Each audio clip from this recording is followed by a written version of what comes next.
Hello and welcome to Introduction to Epistemology, and today we are going to discuss about the self-knowledge. And today we are going to discuss what is kind of self-knowledge or what kind of self-knowledge. So the question I mentioned here, the character of my own intention to myself, and we will understand about it. So we have to understand that there are different kind of perspective of self knowledge. It could be a positive aspect, it could be a negative aspect, and I give an example in the next slide about reflexivity of emotions. It is also possible that sometime there are some portion of the self knowledge that could be negative, some aspect could be positive, or we can say a combination of positive and negative aspect, which we will discuss in reflexivity of emotions. There are few questions we need to ask, that why a person cry. For example, if I start crying because I get to know that my friend get an accident, so I was hardly in conscious and I immediately get crying because in subconscious I thought that my friend which I met is get hurt. So that the character that can be explained in terms of non-conscious character, and that's why the crying is visible, which is the answer actually, because when someone draws my attention to tears, I ignore the questions like why do you cry, why do you cry, or do you cry. So that's attention to draw sometime, but that occur in because it's occur in your subconscious or in not in your consciousness. But if for example, if I am aware of my consciousness, so what I do, I change to, because in this scenario I am conscious to myself, and then in this case now I am no longer attentive to my friend. It means that in the previous scenario I was not in my conscious, that's why I cry. But in the second scenario, now this is changed because now I am aware of myself, and I am now no longer focused to my friend but to myself.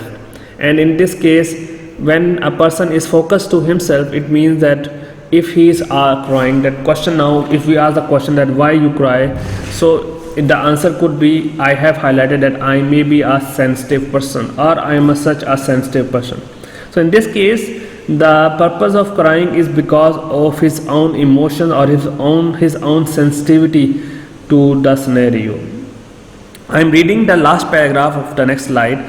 The attention I pay to myself could, among other things, means that I experience the grief as my grief, that I see myself as one to pity, or that I think of myself as one of those who cry, that the tear shows my sensitivity.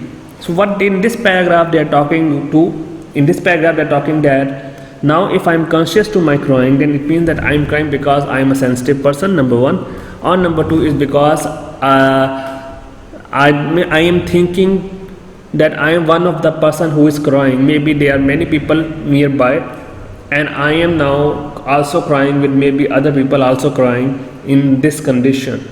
So in this condition, because other people are also crying, then I am also crying, and because I am aware of my conscious, that could be happen. So there is two different contexts. If a person is not in conscious, the reason of crying will be different, but if a person is unconscious, then the reason of crying or why I cry is different. So that is why if you read in the next slide, I also have mentioned this now in the next slide. If you read this paragraph, I am going to explain in simple words, like if someone is doing something in front of audience, then his self-conscious will be different.